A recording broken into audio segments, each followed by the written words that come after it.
Bismillahir Rahmanir Rahim. Alhamdulillahi Rabbil Alameen. Wassalatu wassalamu ala Sayyidina wa Nabiyyina Muhammad wa ala alihi wa sahbihi ajma'in. Assalamu alaikum wa rahmatullahi wa barakatuh. We're here for another session on Yusuf alayhi salatu salam, and this story and this surah is full of so many things to do with human beings and how they think and what goes in their mind and what comes in the mind and how it affects the outside world. So we've just had a whole dream that's been interpreted inside the prison, and Yusuf alayhi salatu salam, he tried to tell the person who's the one who's going to be released. He tells him, don't forget to mention myself to your master, who's the king. So he knows that he's going to get relief and he's going to have a way out. So what happens here is that Yusuf alayhi salatu salam, he's in the prison, he's waiting, and nothing happens. Nothing happens.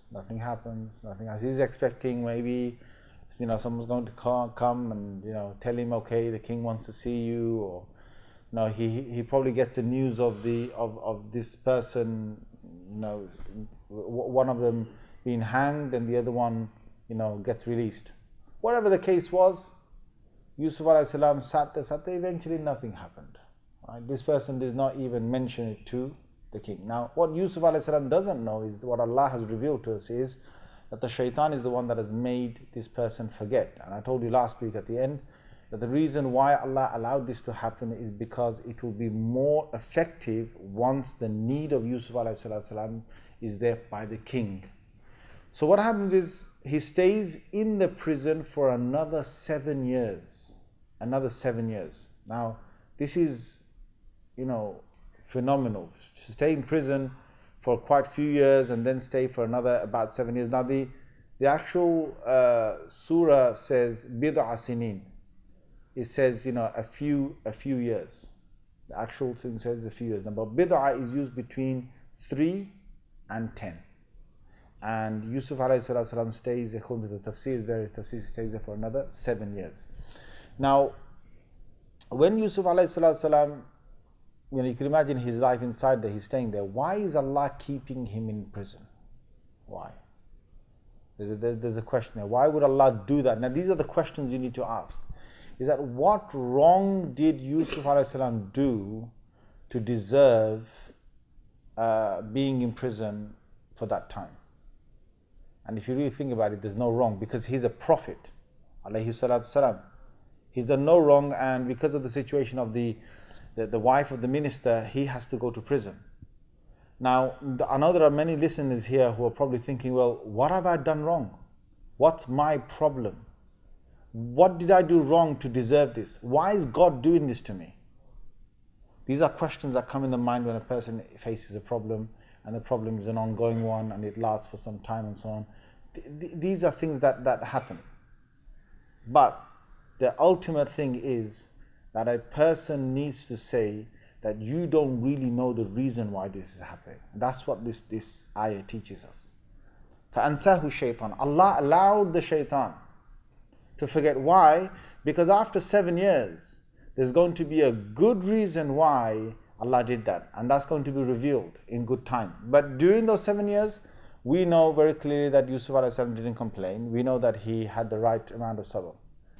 So what happens is that people question why is this happened to me, and there's a good reason why Allah does this. Now, why I'm saying this is because we sometimes find ourselves in these positions. You haven't done anything wrong, and you kind of think, well, have I sinned? Have I done something wrong to Allah? What is my problem, and so on. There doesn't need to be a problem. You don't need to upset Allah because of which Allah has put you in a test. You don't need to do that. Well, then you question, well, why is Allah then testing me?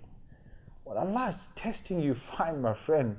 It's like someone who's asking you to do such a little thing and give you such a big thing in return. I'm going to give you an example, yeah? Imagine you came to this masjid, right?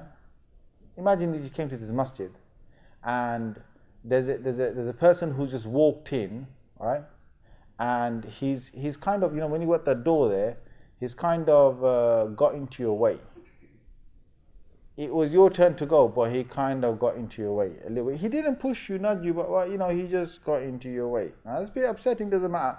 Then what happens is that you put your shoes on the rack, yeah? He puts his shoes next to yours and he squeezes your shoes. Yeah, squeezes them. Man, what's wrong with you?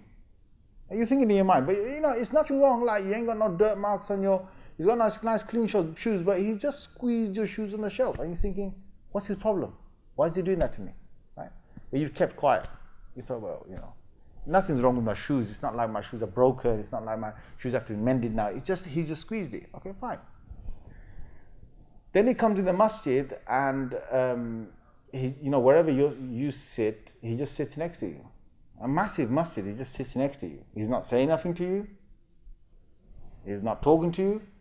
He's just doing his own business. He's reading his Quran, but he's sitting next to you, right next to you. And you kind of think, why is this guy sitting next to that? First he comes right in front of the door. Then he puts his shoes right, you know, squeezes it next to mine. Now he comes and sits next to me. He's not doing anything precisely that, but you know, it's a little annoyance, all right? And you kind of think, well, forget it, you know, let me just carry on doing what I'm supposed to do right in this masjid. I'm just going to do my dhikr or read my salah and I'm going to be out, yeah? And then when you go out, right, he follows you. And you kind of turn around and say, yeah, anything wrong? He said, no, nothing. Okay. I'm just going out as well at the same time. Just happens to be a coincidence. I'm going at the same time. So you go out and you take your shoes and he goes out, and as he's going out, then, you know, you kind of think, is he still following me? Is he still following me? You know, what's up with him? Why did he have to like do all those stuff? You know, it's a bit annoying. And he called you back. You come to him and he says to you, you know, I kind of like you. You're like, what?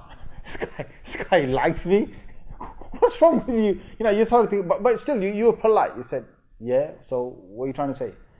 And imagine this guy just opens his mouth and says, you know, out of all these people, I've done it to so many people. I come here every single week and I test someone different. And I'm a millionaire. And I've come in front of others and I've squeezed the shoes next to them and I come and sit next to them. And they get annoyed and they say to me, what's wrong with me? And they kind of don't want to know me.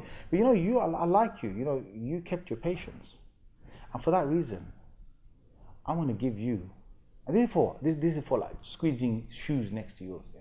I'm going to give you, yeah, any house you want in the north of London. Imagine he says that. I'm going to give you a big property. Yeah, somewhere in like Cockfosters, you know what I'm saying, like brothers. Yeah, Beach Hill. I'm going to give you a property you want of your choice in that place. You're going to think, you're joking. You're seriously joking. Like you come on, man. This is not like, you know, who's been framed here. Where's the camera? When they're going to start laughing at me? No, this is no gag, no nothing. I'm telling you straight up. I'm going to give you because I just like you. I've tested you, and you know all these other people, they moaned, they this, that, but you came out right. And there's quite a few others that came out right, and I'm going to reward them as well. Now, if somebody did that to you, how thankful would you be to them? Man, what was it, man? I don't care if those shoes were like trodden over. I don't care if I lost them. I don't care if the guy actually barged me. Man, what I've got today, yeah? You know, Allah Azza wa Jal, for the little that He's testing us, He turns around on the Day of Judgment and He says, you know, you used to have a migraine on the earth. Or you know, you used to have this problem. Yes, Allah. You know, you used to have that little limp I gave you. You know, in return of that, I'm going to give you this. And when He shows, He's going to be, why, Ya Allah, please, are you joking? Are you joking? Why do you make me crippled? It's in certain hadith, people will say that. Why do you make me crippled? In one hadith, a man will say, why do you make me born blind, born deaf, born dumb, crippled all over for my entire life, from birth till from the cradle to the grave? Why didn't you do that? I would not have any complaint because of what you're giving me today. So you know, my friend, you're sitting there, right? And you're thinking that, why does Allah do this for me, right? Just open your eyes to Yusuf alayhi salam. He's sitting there, he's not mourning. He knows there's a good reason why it's happening. So he sits there. Now what's happening on the outside after 7 years is that the king sees a dream. Now who's this king? This king is a kafir. Now there's a reason why I said it like that.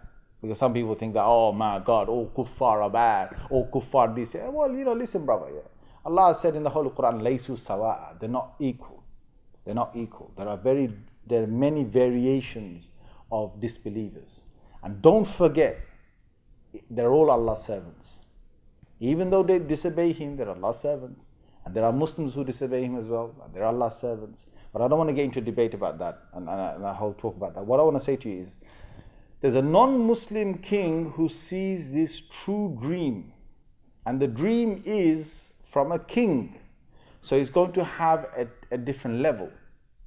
This king sees a dream that has got the problem and the solution to his next 14 or 15 years. One dream, and Allah's revealing 15 years. But it's coded. All dreams are coded.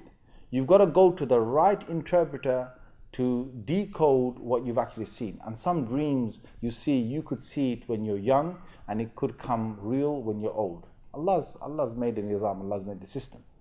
So, and why I said he's a kafir is because there are many, like Allah has gifts, okay? You know what happens? That some people think that subhanallah, man, that guy can read the mind.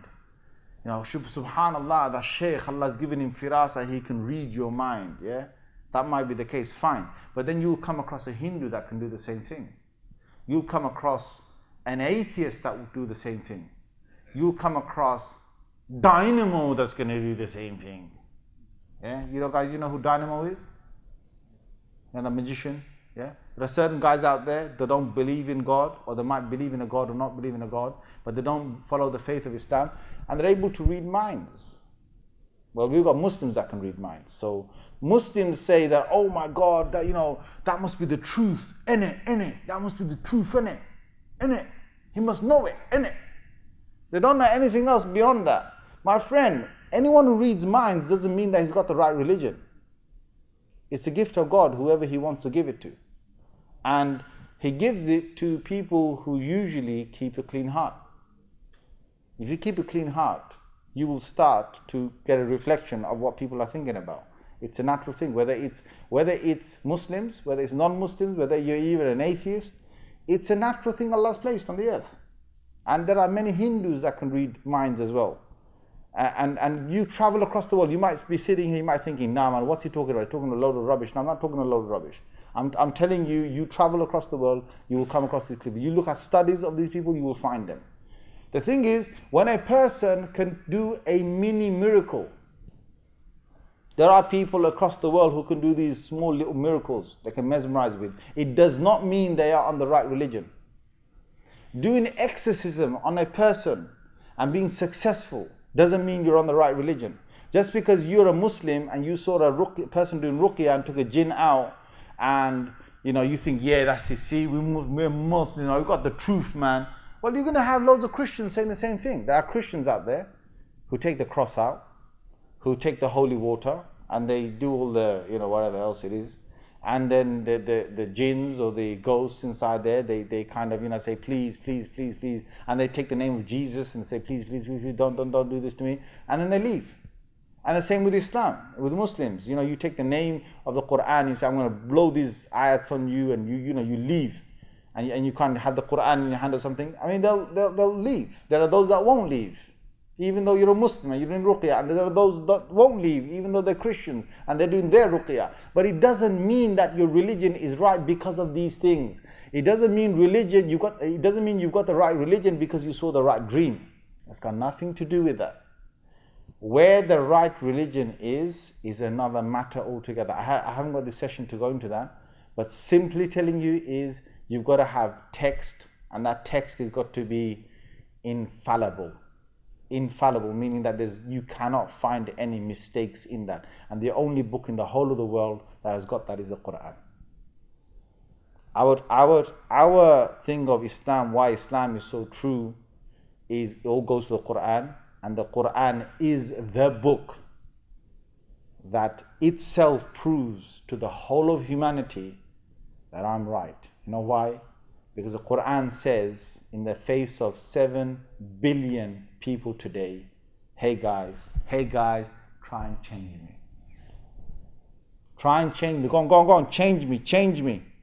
even by a letter, even by a pronunciation of a letter, or even by the phonetic of the letter, try and change it. And Allah revealed this 1400 years ago. Till today, nobody has been able to do that. Can you imagine, like, if I was to write a book here, if I wrote a book here and I said, you know, okay, try and find a mistake in here. You're going to say, yeah? Like, if you find a mistake in here, that means I'm finished. You just have to find one mistake in here, that's it. And to imagine I said to you, okay, not only try and find a mistake here, try and reprint this, try and destroy this if you can, because I'm going to make it go everywhere. And try and all the copies that you got, try and make distorted copies that actually make the original, you know, become like, you know, questionable whether it's correct or not correct. Try and do that. I mean, you'd be easily, you take my book, you say, okay, fine, I'm going to make several thousand copies of different types of them. I'm going to spread them amongst the different people, and you'll be able to distort it. Now the Quran has said, try and change me, try and even destroy me, you won't be able to do it. But anyway, our truth of it is in the Quran, it's in the book, it's in the text. With other, I know there's other elements, but that's the thing. So don't go by, you had a good dream, or your religion has got this thing. You know, there are people who find all sorts of things, you know, in nature even. Sometimes they look at a cloud and it's like, oh, look at the cloud, look, it's like a meme there, ha here, meme there, and dal here, it says Muhammad. Or there's alif, lam, lam, oh, that looks like a ha there, it's Allahu in the clouds. You know, there are people who actually, there are cloud hunters. I don't know if you've studied this. There are people who go around, their whole hobby is hunting clouds. You're going to think, man, the guy's cracked in the head. But he's not cracked in the head. You know what they do is they look for, because the clouds are just forming themselves. They're not telling you any message. You know, they get into different shapes and sizes and, you know, patterns, and just naturally happens. Naturally it happens. So these cloud hunters, sometimes they find an R, sometimes they find a T, sometimes they find a U, sometimes they find an A, sometimes they find something that looks like a house, sometimes they find something that looks like a moon. You know, they're just cloud hunters. And if you actually go into the internet, you'll find, you know, so many different pictures of different clouds and the formations, and people have caught them, right? Just because Allah's name might appear doesn't mean you've got the right religion. You know why? Because the Christian one day might find the cross in the sky, innit? Prophet, you ever thought that? If he finds the cross, he's going to say, look, the cross is Jesus, look, in the sky. He's talking to me. You know what I'm saying? So if you're not going to use, if you're saying to yourself that clouds tell you what the right religion is, then you have to say that he's got the right religion as well. So what I'm trying to say to you by this verse, in verse number 43, is this kafir sees a dream. So I've given you a big lesson. The big lesson here is that don't take these signs, whether you see a true dream or somebody, it doesn't mean that you're on the, you know, you've got everything right. It simply means Allah's just giving you a favor, and He gives His favors to whoever He wills. Okay? So what did he see? He he called his advisors together. And he said, I've seen a dream. He didn't say ra'ayt, he said ara, I'm seeing. It could mean that he's seen this dream more than once. That's made him concerned. Because the word here is ara, the word is not ra'aytu. Ra'aytu would mean I've just seen, and that could possibly mean once. But ara means I'm seeing this. So what did he see? He saw, and it's a strange dream. Imagine you got 7 fat cows. They're actually eating 7 lean cows. It's like, you know, what you might call cannibalism or something. Well, how do cows eat other cows? So you got 7 fat cows eating 7 lean cows, and then he sees 7 good green, you know, stalks, and he sees, you know, fresh ones, and he sees 7 dry ones. He just sees that, and he says, Ya ayyuhal mala, my counsel, aftuni fi ru'yai, give me a firm decision, or tell me your opinions. Aftuni, tell me your opinions. Sorry, aftuni would be the second thing I've said. Not a firm decision, but give me your opinions. Fi ru'yaya, regarding my my dream I've seen. In kuntum lirru'ya ta'burun, if you are able to interpret dreams. Now the council that he called together, these were his top advisors. They said, you don't need to worry about anything. Look, king, just relax, just relax. Someone's seen fat cows eating lean cows. Adghathu ahlam. King, this is what we call, muddled up things, visions, dreams. They go on in your head, and you're probably thinking of all sorts of things, and when you sleep, somehow your brain brings all these different memories that you've got and things that are abstract, puts them together, and you just see something. Adghathu ahlam.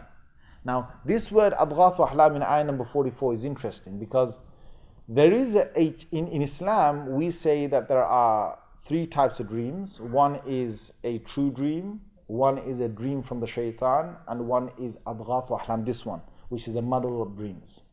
The first one, I've explained to you before, it's from the truth that Allah gives you. But the king didn't see a muddle of dream. The king actually had a real dream. He had a real dream. They just said, look, it seemed like muddle of dreams, right? And the thing is, the shaitan one is something that you might see scary, you might see odd, you might know what it is, you might be, and if you want to stop yourself seeing the shaitani dreams, there's a simple way. If you want to stop yourself from any dream you see in any night to make sure that it cannot be from the shaitan, there's a way. That way is, you make sure that you read Ayatul Kursi before you go to sleep and you blow on yourself. Why Ayatul Kursi? Because there's that hadith in Bukhari where Abu Hurairah radiallahu anhu, he goes to the treasury, the Muslim treasury, and he sees a thief trying to steal. And he catches him and he goes, look, just let me go, I won't come back again. Right? So second night, Abu Hurairah goes there and he sees the thief again. And he says, hey, you again. He goes, look, let me go, I won't come again.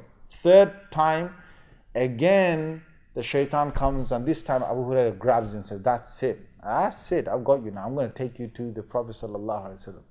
He says, please, I'll teach you something. I'll teach you something which will save you from any thief ever coming here again. He says, what? He said, if you read Ayatul Kursi, there's no way like a thief like me will be able to come here if you read Ayatul Kursi. And you'll safeguard this place. Now, Abu Hurairah went to the Prophet ﷺ and said, Messenger of Allah, and this is a hadith of Bukhari. He says that I saw this individual, and it's the third time, and this is what he said. And the Prophet ﷺ smiled. He said, you know who that was, Abu Hurairah? He said, that was the shaitan. Huh? I grabbed hold of the shaitan? Can you imagine, man, if I knew that was me? Whoa, brother. Yeah. But anyway, he said, I grabbed the shaitan. He said, yes. He said, innahu laka sadaqa wa innahu lakadhub. Though he is a profuse liar, though he is a liar that lies again and again, he spoke the truth on this occasion, that he is right. He's told you, if you do Ayatul Kursi, if you say that, you protect that part, and no thief will be able to come there. And you want to test it out, guys? Test it out. Test it out, yeah. Allahu Akbar. This is our deen. And from there, I'm telling you that if you read Ayatul Kursi in the night time, you blow on yourself, there's no way shaitan can come to you that night and show you a bad dream. And if you want to test it, you can test it. Any dream you see will be either because it's muddled dreams, or it'll be because you've seen a true dream. One of the two. Now, the other thing is like for example, sometimes you want to leave something, you got no choice. You've got to leave something that is valuable. If you read Ayatul Kursi again and you blow, inshallah, Allah Azza wa Jal will give you the same security. Anyway, move on. So he says to them, they said to him that this is adghathu ahlam. These are muddle of dreams. Now, they didn't interpret it. They just said, look, we think it's just muddle of dreams. Don't worry about it. وَمَا نَحْنُ بِتَأْوِيلِ الْأَحْلَامِ بِعَالِمٍ. But they said, look, we don't know how to interpret dreams. We don't know, anyone amongst us in the council doesn't know how to do this. And amongst that council, suddenly, the one who actually got saved, from the two that saw the dream inside the prison, the one that became the servant of the king, the one that Yusuf alayhi salam said to him that, hey, tell the king about me. That one, iddakara ba'da ummah. Allah says suddenly Allah gave him, like for 7 years the shaitan made him forget about Yusuf, that he even exists in the prison. Suddenly he thought, oh my, he just woke up. I know the solution to this. He said, I'll tell all of you that what the interpretation of this is. Just give me permission, because he's a servant of the king. He's not in the council. He's a servant of the king. So he said, look guys, you counselors, you go to the king, tell him, convince him that he needs to release me to go to the prison. And if he allows me to go to the prison, I will bring you back the exact interpretation of this dream. They thought, okay, go. They got permission from him. He went.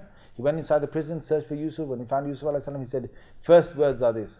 He said, Yusufu ayyuha siddiq.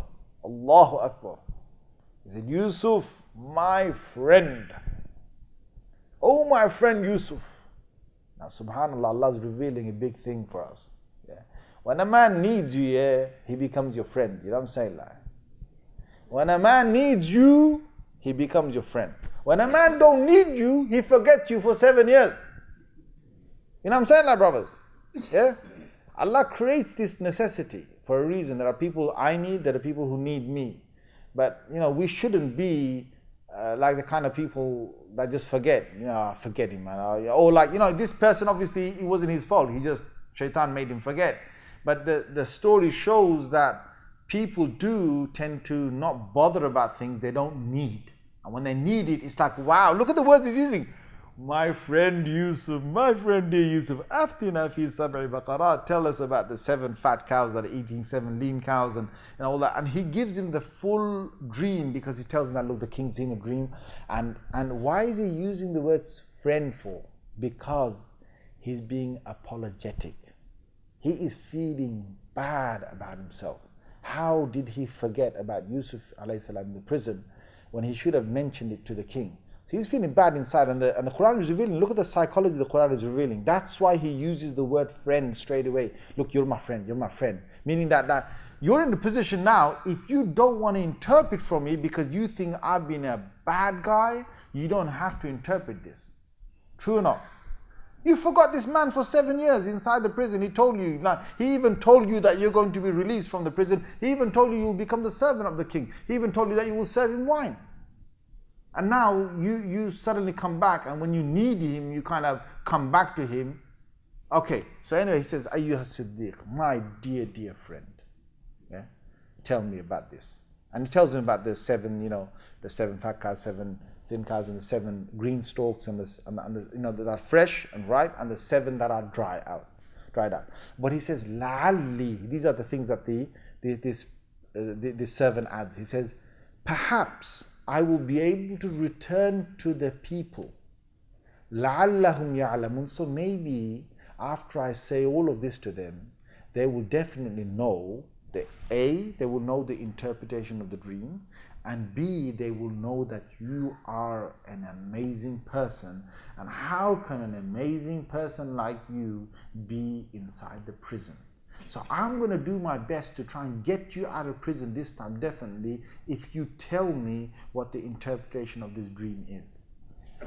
So he's kind of bargaining, and he's also trying to show his plea, and he's also trying to show his regret over the fact that he forgot.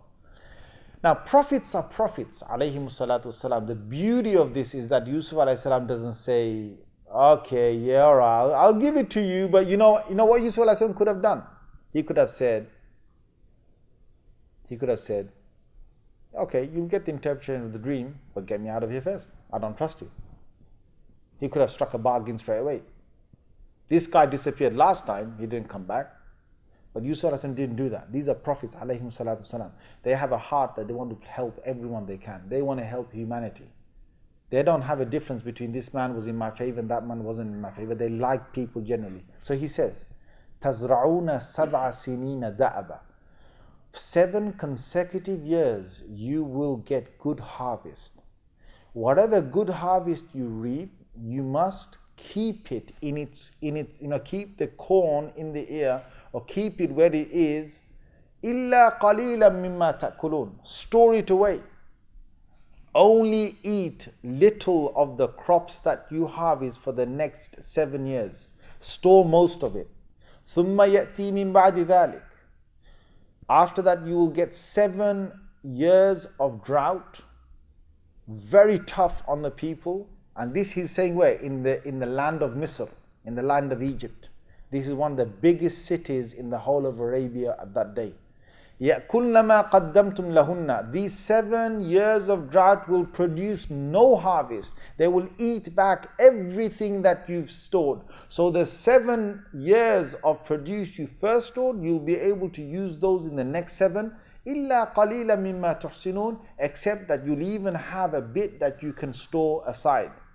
ثُمَّ يَأْتِي مِن بَعْدِ ذَلِكَ. Then the 15th year. So 7 years first, good years. 7 bad years, that's 14. And then the 15th one will come, and when that comes, you will see that the rains will come down in its plentiful amounts. And they will be so much that يُغَاثُ النَّاسُ وَفِيهِ يَعْصِرُونَ. People will have enough to eat. Now, Allah will give a lot of grapes, and from those grapes, people will press wine, and from that wine they'll be drinking. Now, drinking wine, obviously, in those days, it's only in this religion that drinking wine has become something which is haram. But before that, it was something which was halal. But he's saying here that this is what people will do. They'll have plenty of wine, meaning that people will have a time to rejoice over the fact that the 7 bad years are over.